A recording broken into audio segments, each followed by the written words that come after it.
Doctor Who is due back soon with what is by all accounts a brand new direction for the show, and now that the reign of a certain showrunner is over, I thought it was a good time to look back over the 10 plus years since the revival and look at the 10 best Doctor Who episodes. That's the revival, not the classic, I haven't seen enough of those.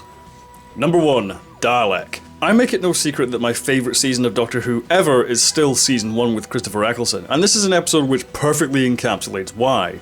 Rose and the Doctor find a bizarre museum of alien artifacts where a Dalek is being kept. When Rose inadvertently releases it, the Doctor watches in horror as the Dalek massacres its way through the entire base. Let's face it, the Daleks are a bit silly. Big pepperpots with high-pitched voices yelling "exterminate", so it takes some skill to make them into a credible threat, and this episode makes them fucking terrifying. The tight direction, creative plotting, and Murray Gold's fantastic score transform the Dalek from a joke into a dangerous threat to force kids behind the sofa once again. Cap it off with some wonderfully nuanced writing and a great performance from Eccleston, and we have a brilliant reintroduction to the Doctor's arch-nemesis. Number 2. The Empty Child and the Doctor Dances. Hey look, Stephen Moffat's first episode. The Doctor and Rose travel back to World War II where a mysterious gas-masked child is roaming London, able to summon incredible powers and scare the shit out of the audience watching. Aside from some shaky VFX in some places, this episode is virtually flawless. The World War II setting is gorgeously recreated, the mystery surrounding the masked child is engrossing as all hell, and the story just exudes a creepy atmosphere which gets under your skin. But what makes the episode so brilliant is the brilliant character writing. The Doctor is given yet more amazing material for Eccleston to sink his teeth into, but the stories centered on the supporting cast build up to one of the most heartwarming, tear-jerking endings of any sci-fi show. Plus the addition of Captain Jack Awesome and just enough moments of levity to preserve the fun without compromising the drama. Number 3. The Parting of Ways. I love the Ninth Doctor, and no, I won't shut up about it. The finale to Season 1 is utterly spectacular and heartbreaking in all the right ways. While the preceding episode is a nice setup with some hilarious satirization of reality TV, nothing can match the sheer epicness of the parting of the ways. The terror of the Dalek established in the aforementioned episode is back with a vengeance as a desperate battle for survival breaks out across Satellite 5. I find myself wishing Eccleston stuck around a bit longer, but honestly this episode so perfectly concludes his season-long arc, it feels right to see him depart the show at this point. The showdown against the Dalek Emperor and the acceptance of himself as a good man is as triumphant as it is tragic. The Ninth Doctor truly was fantastic, and so was this finale. Number 4. The Impossible Planet and the Satan Pit. I love me some Lovecraftian horror. Rose and the Doctor find themselves on a planet which is somehow preventing itself from falling into a black hole. As the team on site dig deeper to uncover the secrets of the planet, they also awaken something ancient, eldritch, and evil. Doctor Who does horror pretty damn well actually, and the rising dread of this thing at the center of the planet asserting more power over the slave-like Ood slowly pushes the audience to the edge of their seats, and then knocks them back for the tense chases and visual spectacle of part 2. Although I've showered Eccleston with praise, David Tennant is also terrific in the role, and it's so refreshing in this episode when he confronts something totally unknown even to himself. The revival had a bad habit of making the Doctor an expert on bloody everything, so from the impossible to translate language to the idea of a life form existing before time, space, and everything, Tennant finds the perfect balance between being deeply unsettled and holding on to his dash heroics which defined his incarnation.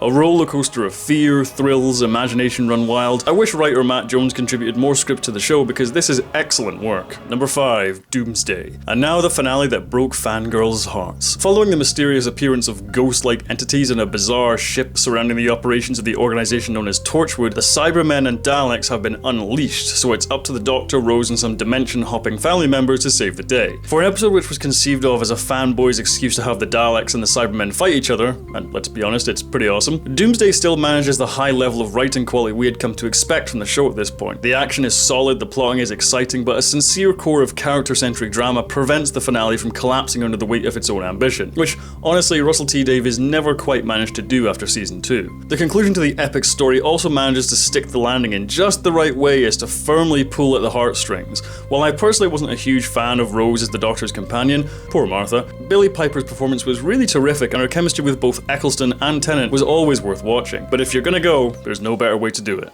Number 6. Blink. Oh look, another Moffat episode. Ordinary Earthling Sally Sparrow received a cryptic message from the Doctor about an insidious new enemy who are after the TARDIS, the Weeping Angels, aliens who remain completely still until you're not looking. As you may have guessed, I have some complex thoughts about Stephen Moffat and Doctor Who, but if anything else, episodes like these really showcase the fact that the guy is a really talented writer. The concept for the Weeping Angels is sublime in its creativity and shit your pants scary in its execution. But once again, it's the great character work which makes it more than a simple novelty. Sally Sparrow is a seriously engaging and likeable protagonist, and I'm sure many viewers wanted her to be a full-time companion in the future. But no, Carey Mulligan had to go and be famous. Either way, it's an episode brimming with creative ideas, strong performances, nail-biting tension, and all-around exceptional Doctor Who. Number 7. Midnight. While Blink is the best showcase of Stephen Moffat's talents, I'd argue Midnight is the perfect showcase for the talents of Russell T Davies. While on holiday, the Doctor embarks on a trip across the hostile planet's surface when the passenger car is attacked and infiltrated by something. While a good Moffat episode can be stuffed full of great ideas, Davies often shines when the premise is simple. Take a group of diverse characters and make them confront the unknown. It reminds me of the classic Twilight Zone episode The Monsters Are Due on Maple Street, as the group succumbs to paranoia, accusing and threatening one another, desperate to find their enemy and destroy them. Davies' writing can often make character drama a bit EastEnders-esque, but here it really works. In a very short space of time, we learn so much about these characters and then see these expectations subverted as the clashes between them escalate into mob justice and stone-cold murder. The threat itself is spine-chilling, once again in its simplicity. Just someone repeating what someone else says has never been so unsettling. An absolute masterclass in tension and a uniquely contained Doctor Who experience. Number 8. The 11th Hour. So here we are at the Stephen Moffat era. If you want me to go into specifics, I'll make another Doctor Who retrospective about it, but for now I'll just say this. I think Stephen Moffat is a very talented writer, full of great ideas. However, I think he was ill-suited to the position of showrunner. Through convoluted plotting and quantity over quality, Moffat's era is largely a step down from Davies. But that's not to say there aren't gems. While Matt Smith is my least favourite of the modern Doctors, his introductory episode is an arresting display of his capabilities. No TARDIS, no sonic screwdriver, and only a matter of minutes to save the world. Beginning in a fairy tale like first act, then another segment of creepiness and creativity, and finally a return to the worldwide fun and thrills that we've come to expect. The 11th Hour runs the gambit of what Doctor Who has done so well since the revival, held together by great performances from Matt Smith and Karen Gillan, whose bristling chemistry kept me watching even after David Tennant's absurdly popular era came to an end. Number 9. Heaven Sent. While I think he was often ill-served by mediocre writing, Capaldi was a fine choice for the Doctor, and one thing he does better than anyone else is monologue. After Clara is killed in the previous episode, the Doctor materializes in a strange shape-shifting castle, pursued by a creature from his nightmares. So it's up to the Doctor to solve the mystery of his captors and escape from the castle. What follows is a Capaldi one-man show with delightfully inventive timey-wimey plotting and bizarre imagery to create a surreal mystery anchored by Capaldi's wonderful way with words. I just wish Heaven Sent wasn't bookended by what I consider to be very meh episodes, because this could have been a truly special standalone adventure. But even as part of a disappointing season ending arc, this is still a great watch. Number 10. World Enough in Time and the Doctor Falls. The Doctor, Nardole, Missy and Bill board a massive colony ship which is parked right in front of a black hole. When Bill is critically injured, she is sent to the back of the ship, which means she has to wait years for the Doctor to reach her as a result of time dilation. Once again, Moffat's talent for outlandish sci-fi ideas pays off in droves here. The audience feels the frustration that Bill feels as the Doctor progresses inches at a time